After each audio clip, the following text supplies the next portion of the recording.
आज अभी हम लोग इस वीडियो में बात करने वाले हैं कि सीबीएसई क्लास 12th का जो 2020 का 2020 का जो केमिस्ट्री का एग्ज़ाम हुआ था उसके सारे क्वेश्चन यानी 70 के 70 मार्क्स है ना, 70 में से 70 नंबर के एनसीईआरटी से ही आए हैं। और वो क्वेश्चन आते कैसे हैं मैं वो भी दिखाऊंगा। क्वेश्चन क्या होता है कि या तो सीधे सीधे वो कॉपी पेस्ट होता है ना, मेरे ख्याल से 80% जो क्वेश्चन होते हैं वो सीधे सीधे कॉपी पेस्ट होते हैं, और जो 20% क्वेश्चन होते हैं वो थोड़ा मॉडिफाई करके होता है, यानी थोड़ा बहुत वैल्यू चेंज कर लिया जाता है, थोड़ा एप्लीकेशन बेस पूछ लिया जाता है। तो चलिए शुरू करते हैं। और यहाँ पर मेरे बारे में कुछ एजुकेशनल इन्फॉर्मेशन दी गई है, इस वीडियो को रोक करके इसको पढ़ लेना। चलिए ठीक, आगे बढ़ते हैं। तो सबसे पहला सवाल ये दिख रहा है, ठीक है, ये पूरा का पूरा यहाँ पे ये इतना पैराग्राफ है, इस पैराग्राफ को पढ़ना है और इसके बेस पर 5 सवाल दिए गए हैं, उसको सॉल्व करना है। तो आप चाहें तो इस पैराग्राफ को पढ़ लें, लेकिन पढ़ने के बाद भी बहुत ज़्यादा इसमें से कुछ विशेष आंसर मिलने वाला है नहीं, सिर्फ ये पैराग्राफ ऐसे ही दिया गया है, ठीक है। तो सबसे पहले क्वेश्चन पढ़ते हैं, why halogens have maximum negative electron gain enthalpy, ठीक है, ये सवाल पढ़ लिया। अब देखो चैप्टर नंबर 7 पे ये क्वेश्चन देखो, एग्जाम्पल 7.14, ये क्वेश्चन देखो, halogens have maximum negative electron gain enthalpy in the respective period of the periodic table why. अरे भाई देख लो, ये सवाल और ये सवाल बिल्कुल same to same copy paste है। चलिए ठीक, और आगे बढ़ते हैं। उसी तरह से ये question number 2, why fluorine shows anomalous behaviour as compare to the other halogens. देखो ये सवाल कहाँ से आया है, ये सवाल यहाँ से निकल रहा है चैप्टर 7 में से, ये है ना, एनोमलस बिहेवियर ऑफ फ्लोरीन। देखो यहाँ पे anomalous behaviour of fluorine is due to small size highest electronegativity. मैं जब ये सब पढ़ाऊंगा तो ये सब अच्छे से समझा दूंगा कि ये सब पूरा है क्या, ठीक है। अभी तो मैं सिर्फ दिखा रहा हूँ कि ये चैप्टर में से किस किस तरीके से ये क्वेश्चन देखो कहाँ से बन रहे हैं, ठीक है। उसके बाद आगे देखते हैं, तीसरा क्वेश्चन देखते हैं। देखो यहाँ पे क्या लिखा है कि HF से लेकर HI तक डिक्रीजिंग ऑर्डर में रिड्यूसिंग कैरेक्टर को बताना है, दिखाना है। यहाँ पे देखो सेम सवाल कहाँ से पूछा गया है, यहाँ पे इंक्रीजिंग एसिडिक स्ट्रेंथ। देखो ये एसिडिक स्ट्रेंथ और यहाँ पे जो लिखा है रिड्यूसिंग कैरेक्टर, ये रहा ना रिड्यूसिंग कैरेक्टर, बात देखो दोनों एक ही है, ठीक है, सवाल एक ही पूछा गया है। यानी जो बच्चा इस क्वेश्चन को जानता होगा, ठीक है, एक्सरसाइज का है ये 7.36 का, ये दूसरा एक्सरसाइज का है, ये दूसरा क्वेश्चन है ये एक्सरसाइज का, ठीक है। जो बच्चा इस क्वेश्चन को जानता होगा श्योर एंड श्योर, है ना, ये बिल्कुल तय है, लिखित बात कह रहा हूँ मैं, गारंटी दे रहा हूँ, वो इस सवाल को पक्का लगा देगा, ठीक है, इस सवाल को वो पक्का लगा देगा। चलिए अगला सवाल देखते हैं। Why fluorine is stronger oxidising agent than chlorine. देख लो भाई ये सवाल पढ़ लो। अब देखो ये सवाल कहाँ से आ रहा है, ये सवाल देखो, although electron gain enthalpy of fluorine is less negative as compared to chlorine, fluorine is stronger oxidizing agent than chlorine. Why? Same question है एग्जाम्पल का 7.15 का, ये बोर्ड में चिपका के रखे हैं लोग, ठीक है, आ रही बात समझ में। अच्छा, उसके बाद क्वेश्चन नंबर 5, ये देखो, what are the size of X and X dash in the interhalogen compounds. अब देखो ये रहा, ये दिख रहा है, चैप्टर 7 पे ही ये सब दिया है, where X is halogen of larger size and X dash of smaller size। Same सवाल है भाई। आगे से देखते हैं, ये देखो क्वेश्चन नंबर 6, ये यहाँ पे एग्जाम्पल दिख रहा है चैप्टर 10 में, एग्जाम्पल 10.7 में, यहाँ पे ये जो दिख रहा है ना, ये क्वेश्चन जिस भी बच्चे को आ रहा होगा, देखो एक्चुअली में क्या है कि यहाँ पे, ठीक है, पूछ रहा है ना SN1 और SN2 मैकेनिज्म, ठीक है, SN1 और SN2 रिएक्शन किस में फास्ट होगी। तो देखो भाई यहाँ पे क्या किया है इसने, यहाँ पे क्लोरीन है, इसमें क्या किया है, ब्रोमीन लगा दिया है। तो यही थोड़ा सा अंतर है। ये जिस भी बच्चे को ये क्वेश्चन आ रहा होगा तो वो निश्चित है कि वो इस सवाल को लगा देगा, ठीक। आगे बढ़ते हैं। उसी तरह से ये चैप्टर क्वेश्चन नंबर जो 7 दिख रहा है, देखो ये एक फिगर दिया है, इस फिगर का IUPAC नेम लिखना है। देखो ये फिगर चैप्टर 13 में जाओगे, एक टेबल बना है वहाँ पे, उस टेबल में यही फिगर है, और इस फिगर का जो IUPAC नेम दिख रहा है यही दिख रहा है, NN डाईमेथिल बेंजीनामाइन, ठीक है। चलिए आगे बढ़ते हैं।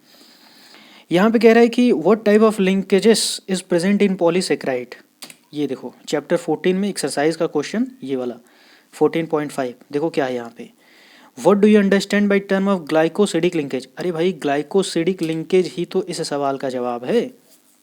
ठीक, उसके बाद अगला सवाल देखो, name an artificial sweetener whose use is limited to cold drinks. यहाँ पे अगला सवाल देखो, यहाँ पे देखो why is use the aspartame limited to cold drinks and drinks. को क्या है यहाँ पे, एक बार फिर से पढ़ लेते हैं इसको। Why is use of aspartame limited to cold food and drinks. तो ठीक है भाई, ये सवाल है, ये सवाल है, यानी इस क्वेश्चन को जो भी बच्चा जानता होगा वो श्योर है कि इस क्वेश्चन को लगा देगा, एक ही बात है। आगे देखो यहाँ पे कह रहा है कि name the polymer which is use for non stick utensil. देखो यहाँ पे ये टेफ्लॉन चैप्टर 15 का ये टेफ्लॉन देख लो, use for non stick surface coated utensil. ठीक है, सेम चीज़। चलिए आगे बढ़ते हैं। यहाँ पे दिख रहा है क्वेश्चन नंबर 11। देखो ये मोलर कंडक्टिविटी और लिमिटिंग मोलर कंडक्टिविटी में एक रिलेशन होता है, और ये चैप्टर 3 में यहाँ पे जब मैं पढ़ाऊँगा तो ये बताऊँगा कि ये कैसे होता है। तो वो पूछा यहीं से है, पूछा गया यहीं से है, जब मैं बताऊंगा तो मैं बताऊंगा। ठीक, यहाँ पूछ रहा है कि भैया सॉल्ट ब्रिज इलेक्ट्रोकेमिकल प्रोसेस में किस लिए इस्तेमाल होता है। ये चैप्टर 3 में सॉल्ट ब्रिज किसी को पता है, जो भी सीरियस कैंडिडेट होगा, अच्छे से पढ़ाई कर रहा होगा तो उसको पता होगा कि ये जो इलेक्ट्रोकेमिकल सेल होता है सॉल्ट ब्रिज, इसमें किसका काम करता है, ये टू कंप्लीट द सर्किट। तो इसका आंसर हो जाएगा टू कंप्लीट द सर्किट, ये वाला ऑप्शन सी हो जाएगा। ठीक, उसके बाद क्वेश्चन नंबर 13। ये 13 वाला जो क्वेश्चन है ये चैप्टर 4 का, ये 4.4 जिसको आ रहा होगा, जिस भी बच्चे ने इसको सॉल्व किया होगा, ठीक है, वो निश्चित रूप से इसको लगा देगा। देखो यहाँ पे क्या है, इंक्रीज 4 टाइम्स, और यहाँ पे क्या भैया इंक्रीज 3 टाइम्स। तो किताब में क्या है 3 टाइम्स है, एग्जाम में 4 टाइम्स पूछा है, तो थोड़ा ही अंतर है, कुछ बहुत विशेष अंतर है नहीं, 3-4 का अंतर है बस। उसके बाद ये वाला सवाल देखो क्वेश्चन नंबर 14। ठीक है, ये 14 जो दिख रहा है ये वर्नर थ्योरी पे है। यहाँ पे हालांकि पूछ रहा है ना कि कौन सा कलर होगा, क्या पूछ रहा है, वाइट प्रेसिटेट इनमें से कौन सा दे देगा। वैसे आंसर तो दिख ही रहा होगा, ठीक है, आंसर तो दिख ही रहा होगा कि ये क्लोरीन क्लोरीन सब अंदर है, यहाँ क्लोरीन बाहर है। और वैसे भी जब मैं वर्नस थ्योरी यहाँ पे पढ़ाऊँगा तो ये पता चल जाएगा, थोड़ा कंसेप्चुअल है ये सवाल, थोड़ा सा कंसेप्चुअल है। ठीक, उसके बाद ये क्वेश्चन नंबर 15 देखो, पूछ रहा है कि कॉपर मेटे में क्या क्या पाया जाता है। देख लो भाई चैप्टर 6 में ये रहा कॉपर मेटे, और कॉपर मेटे में देख लो Cu2S FeS। ठीक, सेम चीज़। आगे बढ़ते हैं। 0.1 मोलरिटी जो है सॉल्यूशन KCl की। ठीक है, ये सवाल थोड़ा सा चैप्टर 2 से यहाँ से दिया गया है, वेंट फैक्टर पे थोड़ा कंसेप्चुअल क्वेश्चन है ये, लेकिन यहीं से लगेगा। ठीक है, ये लगेगा यहीं से। उसके बाद देखो कंडक्टिविटी ऑफ इलेक्ट्रोलाइट इंक्रीजेस, ये question number 17, conductivity of an electrolyte increases. जो कंडक्टिविटी होती है इलेक्ट्रोलाइट की वो डिपेंड करती है इन चीज़ों पे। तो यानी इतनी सारी बातें जिस भी बच्चे को पता होंगी वो इस सवाल को लगा देगा। ठीक, ये ortho para nitrophenols can be separated by steam distillation, question number 18 देख लो यहाँ पे चैप्टर 11 में, ortho and para nitrophenols by steam distillation. Same सवाल चिपकाया है भाई, सेम सवाल, सेम क्वेश्चन, देख लो। आगे बढ़ते हैं। क्वेश्चन नंबर 19 क्या है यहाँ पे, oxidation of ketone is easier than aldehyde. Oxidation of ketone is easier than aldehyde, पहले ही बात गलत हो गई, क्योंकि कीटोन्स आर जनरली ऑक्सीडाइज ना, विग्रस ऑक्सीडेशन, विग्रस कंसिडेशन है भैया, स्ट्रॉन्ग ऑक्सीडाइजिंग एजेंट चाहिए। तो ये पहले ही बात गलत हो गई, यानी कि जिस भी बच्चों को ये बात पता होगी वो इस वाले सवाल को लगा लेगा। ठीक, question number 20, low spin tetrahedral complex are rarely observed, crystal field splitting energy. देखो ये रही crystal field splitting in tetrahedral coordination entities, यानी कि जब क्रिस्टल फील्ड स्प्लिटिंग जो चैप्टर 9 में है, जिसको पता होगा तो वो इस सवाल को लगा देगा। ठीक, आगे देखो यहाँ पे क्या है, क्वेश्चन नंबर 21, यहाँ पे देखो डाइल्यूट NaCl की क्या आवश्यकता होती है। देखो भैया ये रहा, यहाँ से पूछा गया है, ये यहाँ से पूछा गया है। ठीक, उसके बाद दूसरा सवाल देखो, CO का आयरन में क्या इस्तेमाल होता है। ये देखो out of CO and CO which is better reducing agent. तो भैया रिड्यूसिंग एजेंट के लिए इस्तेमाल होता है, यानी यहाँ पे क्वेश्चन है और वही आंसर वहाँ पे बना के रखा है। उसके बाद और दिखाते हैं, लीचिंग के बारे में पूछी जा रही है भैया बात, लीचिंग यहाँ पे सवाल है, लीचिंग ये चैप्टर 6 में देखो एक्सरसाइज का क्वेश्चन है। उसके बाद देखो राउल्स लॉ क्या है भैया, और राउल्स लॉ की हेनरी लॉ से क्या सिमिलरिटी होती है, ये रहा चैप्टर 2 में। ये राउल्स लॉ की क्या सिमिलरिटी होती है बात रही यहाँ पे। उसके बाद अगला सवाल है, देखो ये दो H2H2O7 है, BrF5 है, इन दोनों का फिगर ड्रॉ करना है। देखो ये चैप्टर 7 में देख लो, ये रहा हम लोगों का H2H2O7 और ये फिगर बनाना था। साथ में उसी तरह से BrF5 का जो फिगर होगा स्क्वायर पिरामिडल हो जाएगा। ये सब जो फोटो में दिखा रहा हूँ ना, ये जो कटिंग है ये सब NCERT की ही है, ठीक ना। उसके बाद ये एडजॉर्प्शन क्या होता है, देख लो भैया एडजॉर्प्शन क्या होता है, यहाँ पे चैप्टर 5 में दिया है। उसके बाद अगला सवाल, ब्राउनियन मूवमेंट के बारे में इतनी सारी बात पूछी गई है, तो ये रहा ब्राउनियन मूवमेंट यहाँ पे दिख गया। उसके बाद ये देखो जो पॉलीमर है ना, इसके बारे में बताना है, ठीक है। और ये दोनों क्वेश्चन देखो कहाँ से आए हैं, देख लो ये कैसा है, बेंजीन है, बेंजीन के ऊपर OH है और यहाँ पे CH2 लगा है, ठीक। और यहाँ पे देखो NH है और CH2 का 6 है। देख लो ये रहा सवाल, ये है नोवालैक और यहाँ पे देखो क्या है, ये बेंजीन है, OH है और ये CH2 लगा है, ठीक है। और ये दूसरा वाला CH2 का 6, ये NH, यानी ये दोनों सवाल देख लो कहाँ से बन रहे हैं, किताब से ही बन रहे हैं, ठीक है। अगला सवाल देखो, ये क्या है, मेटल कार्बोनिल की बॉन्डिंग की बात करनी है, तो भैया बॉन्डिंग इन मेटल कार्बोनिल यहाँ चैप्टर 9 पे दिया है, ठीक।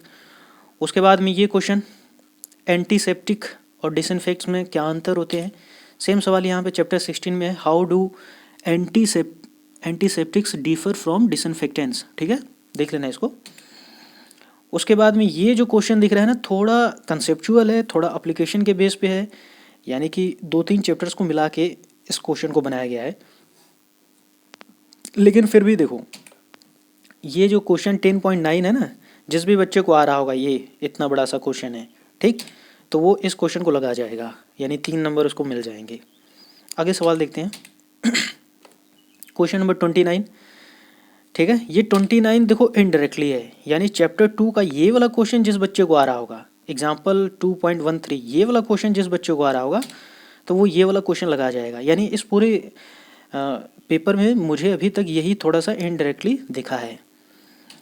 उसके बाद देखो ये पॉलीसेकेराइड क्या होता है, तो अभी हम लोगों ने ऊपर देख लिया पॉलीसेकेराइड क्या होता है। डीनेचर्ड प्रोटीन क्या होता है, फाइब्रस प्रोटीन क्या होता है, ये देख लो डीनेचरेशन ऑफ प्रोटीन चैप्टर 14 में है, ये डीनेचरेशन ऑफ प्रोटीन और यहाँ पे फाइब्रस प्रोटीन, ठीक। आगे देखो यहाँ पे देखो ये फेरेडे लॉ जो होता है ना, उसके बेस पर ये क्वेश्चन पूछा गया है। तो यहाँ पे देखो क्वेश्चन में क्या है, 2 एम्पियर है ना, 2 एम्पियर है। और यहाँ पे जो क्वेश्चन पूछा गया देखो ये कहाँ गया, ये 1.5 एम्पियर। तो भाई थोड़ा सा बदला है, सिर्फ ज़्यादा नहीं बदला है। और ये चैप्टर 3 का ये 16 वाला क्वेश्चन एक्सरसाइज का जिस भी बच्चे ने किया होगा तो वो इस क्वेश्चन को लगा जाएगा, ठीक। तो लायोफोबिक सोल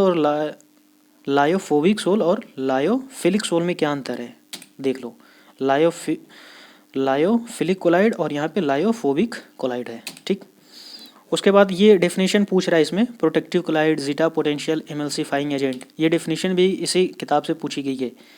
देख लो यहाँ पे प्रोटेक्टिव कोलाइड्स है, यहाँ पे जीटा पोटेंशियल, इसको एक और नाम से जानते हैं इलेक्ट्रोकाइनेटिक पोटेंशियल, ठीक।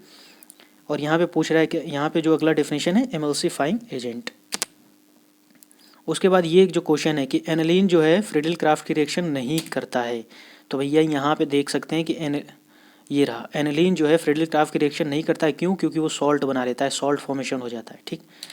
अगला सवाल है कि aromatic primary एमिन्स can not prepared, भैया गैब्रियल थैलेमाइड सिंथेसिस में ये सारी बातें ही पढ़ाई जाती हैं, मेन चीज़ इसमें यही होता है, ठीक है, कि इसमें जब भी बनते हैं तो कौन सी एलिफेटिक एमीन ही बनते हैं, एरोमेटिक एमीन नहीं बनते हैं, ठीक।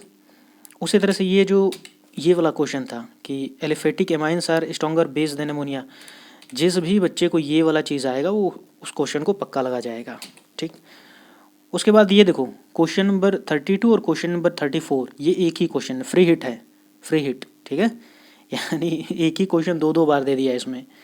पता नहीं शायद मिसप्रिंट हो या हो सकता है कि फ्री हिट में ऐसे आ ही गया हो, ठीक। अगला सवाल देखते हैं 35, ये 1 2 3 4 और ये 5, इन 5 सवालों के जवाब यहाँ पे देखो चैप्टर 8 से ही एक जवाब यहाँ पे मिल गया, एक जवाब यहाँ पे मिल गया, एक जवाब यहाँ मिल गया, ठीक है। उसके बाद एक जवाब यहाँ मिल गया, यहाँ से यहाँ पूरा प्रिपरेशन लिखना है, एक जवाब यहाँ मिल गया, ठीक। अब ये वाला देखते हैं, 1 2 3 4 और ये 5, ये भी चैप्टर 8 से ही है। ठीक है, तो यहाँ जवाब है, यहाँ जवाब है, इसको बैलेंस करना था। उसके बाद अब अगला सवाल,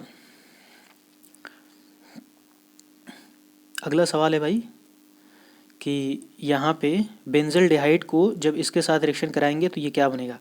भैया ये क्रॉस ऑल्डोल कंडेंसेशन है, जब मैं पढ़ाऊँगा तो ये पता चल जाएगा कि ये क्या है और आसानी से इस सवाल को लगा जाओगे। दूसरा सवाल देखो, ये फेनिल हाइड्राजीन वाला, यहाँ पे ये टेबल में ये फेनिल हाइड्राजीन, ठीक है, ये फेनिल हाइड्राजीन ये रहा। और उसके बाद ये जो ये कॉन्सेंट्रेटेड NaOH है, ये कनिजारो रिएक्शन है, ये वाली ये रहा कनिजारो रिएक्शन, सेम किताब की रिएक्शन है, ये बेंजल्डिहाइड है, यहाँ पे इसको जब हीट करेंगे तो कनिजारो रिएक्शन सेम। उसके बाद ये जो एक क्वेश्चन है ये वाला कहाँ गया, ये रहा ये वाला क्वेश्चन, इन दोनों को अंतर करना है। देखो भाई जिसको भी हेलोफॉर्म टेस्ट पता होगा, ठीक है, ये रहा हेलोफॉर्म टेस्ट या हेलोफॉर्म रिएक्शन, वो इस क्वेश्चन को लगा जाएगा। उसी तरह से फेलिंग टेस्ट है, लास्ट वाला जो क्वेश्चन था उसका जवाब फेलिंग टेस्ट है, ठीक। उसी तरह से ये इतना बड़ा सवाल है, ये देख लो क्लेमेशन रिडक्शन है, ये डीकार्बोक्सिलेशन है, ये इसका रिडक्शन करने वाला है, ठीक है। ये सवाल तो इसी किताब से आया है और इसकी फ़ोटो बनानी है, ठीक है, यहाँ पे लिखा है ना ड्रॉ द स्ट्रक्चर 2,4-DNP की फ़ोटो बनानी है। देखो मैं एक ही बार में एक साथ दिखा देता हूँ। ये डाई आइसोब्यूटिल एल्युमिनियम हाइड्राइड, उसके बाद ये वाला क्वेश्चन 12.4 का ये रहा सवाल, और उसके बाद क्लेमेंशन रिडक्शन, ठीक है, ये चीज़ दिख रही है, डीकार्बोक्सिलेशन दिख रही है, उसके बाद ये 2,4-DNP का ये फ़ोटो दिख रहा है, ठीक है। इधर इधर और भी रहता है थोड़ा सा, NH2 रहेगा इधर।